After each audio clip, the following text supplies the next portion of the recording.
ഈശോയിൽ ഏറെ സ്നേഹമുള്ളവരെ, കുടുംബ ജീവിതത്തിൽ സുഖവുമുണ്ട് ദുഃഖവുമുണ്ട്. എന്നാൽ ദുഃഖത്തിൽ അമിത സങ്കടം പാടില്ല. കാരണമുണ്ട്. കർത്താവ് പറയുന്നുണ്ട് സങ്കീർത്തനങ്ങളിൽ, ഇതാ കർത്താവിന് നമ്മെ കുറിച്ച് വിചാരമുണ്ട്, അവിടുന്ന് നമ്മെ അനുഗ്രഹിക്കും. സങ്കീർത്തനം 115 12 തിരുവചനം.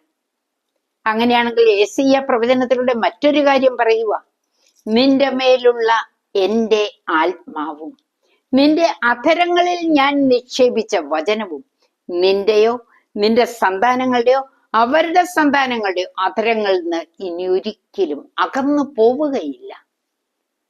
തടവറയിലെ സാക്ഷ്യദീപമായ വാൻ തുവാൻ എന്ന കർദിനാൾ പറയുക, യേശുവിൽ നിന്ന് അനുഗ്രഹം ഏറ്റവും കൂടുതൽ ചൊരിയപ്പെട്ടത്, ആ കാരുണ്യം ചൊരിയപ്പെട്ടത് അത്ഭുതങ്ങൾ പ്രവർത്തിച്ചപ്പോഴോ രോഗശാന്തി നൽകിയപ്പോഴോ അല്ല, 3 ആണികളാൽ ബന്ധിതനായി സ്വാതന്ത്ര്യമില്ലാതെ സഹനത്തിന്റെ നീർച്ചൂളയിൽ സങ്കടപ്പെടുമ്പോഴാണ്.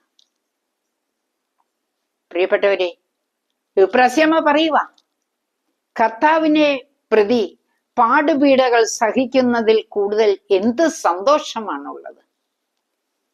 കർത്താവിനോടുകൂടി നാം കൂടുതൽ സഹിക്കുമ്പോൾ നാം കൂടുതൽ സ്നേഹിക്കപ്പെടുന്നു. പ്രിയപ്പെട്ടവരെ, ജീവിതത്തിലെ ദുരിതങ്ങളിൽ നിരാശയല്ല വേണ്ടത്. കർത്താവിന്റെ പീഡകൾ അനുവദിക്കുന്ന ആ സുവർണ നിമിഷങ്ങൾ നഷ്ടപ്പെടുത്തരുതേ. സമർപ്പിക്കുക. യേശുവിന്റെ പീഡകളോട് ചേർത്ത് നാം അനുഗ്രഹം പ്രാപിക്കും. ഈ സന്ദേശം അനേകർക്ക് ആശ്വാസം പകരട്ടെ. ആമേൻ.